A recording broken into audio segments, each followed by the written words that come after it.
Hi everyone, welcome back to the channel. Another Premier League weekend has been and gone, so here are my thoughts on that. I'll do what I usually do. I'll start with the West Ham game, which was a 3-1 loss to Arsenal at the Emirates Stadium this time round. Again, another game we went 1-0 up with Arnautovic scoring at the time where I felt we were the slightly better team, and I think we did deserve the lead at that point, and we played really well. Anderson seemed to play more of a central role this time. He's been playing on the wing the last two games, so he played more of a number 10 sort of role with Snodgrass and Antonio either side of him, and I think that suited him a lot more. He made some great runs. He helped set up the goal for Arnautovic to score, who played up front on his own, and I think he seemed more comfortable there. He had more people around him rather than having his back to the touchline and then having to try to make his way inside. He could find little passes here and there, and he could do some more tricks without necessarily being as exposed as he has been in previous games. So hopefully he starts that probably against Wolves at the weekend. Hopefully he starts that number 10 role. Looks very, very comfortable there. Again, Arnautovic shot the goal. We looked quite comfortable. We missed some other chances throughout the game. Snodgrass had a great chance just before half time. He should have really scored. Arnautovic had another one in the second half. I think midfield wise, Sanchez seemed to play quite well. He looked quite strong, a bit more solid. Helped Wilshere go forward a little bit more to find some more passes. He had quite a game, Wilshere. I think, don't know whether the emotion of being back at the Emirates got to him a little bit. He didn't seem to be as active. He got himself booked. You knew he was going to do that anyway. But again, defensively is where West Ham let themselves down.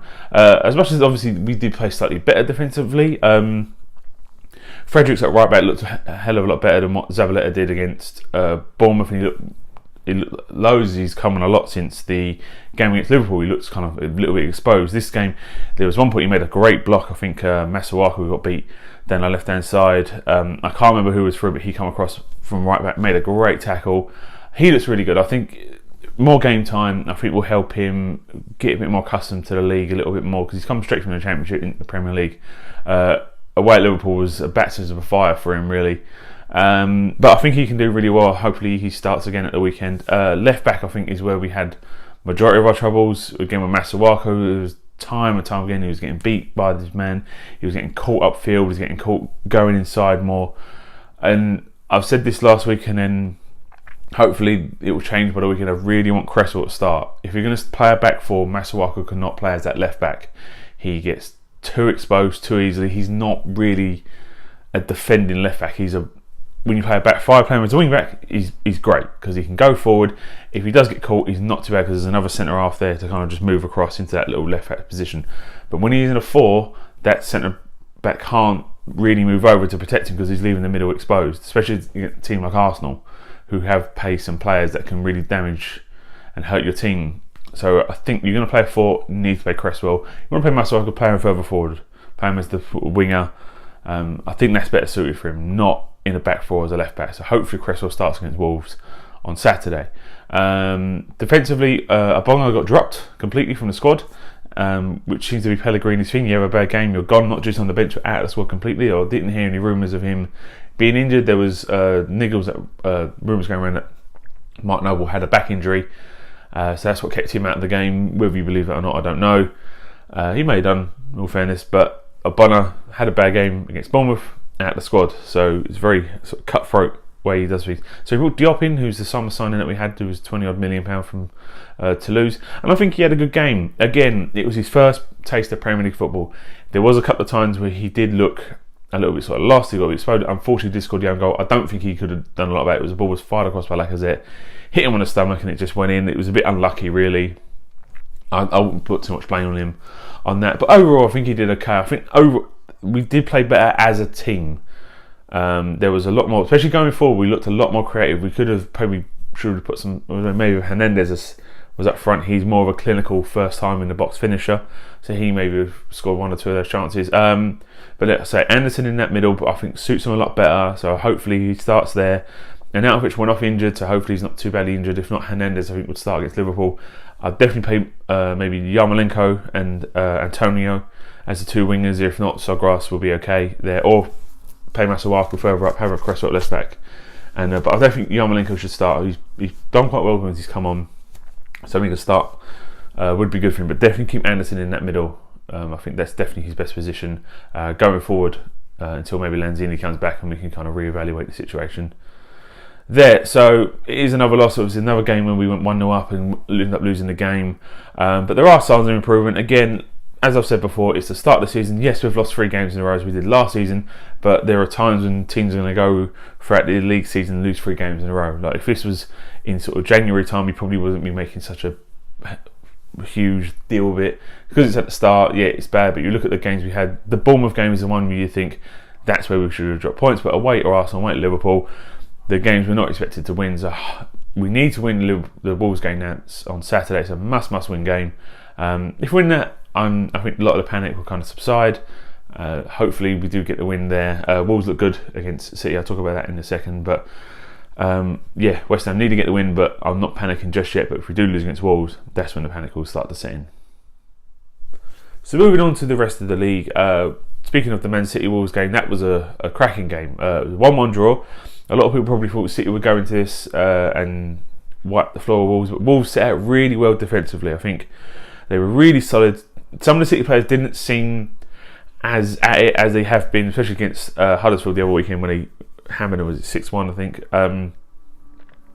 So they didn't quite seem at it, but Wolves still needed to have a good defensive, and they did. They did score in the first half, but it was offside, rightly so. It was definitely an offside goal. Wolves' actual goal was very controversial. It's probably one of those sort of things. If we had VAR like we did at the World Cup, this probably doesn't stand. I think cross come over.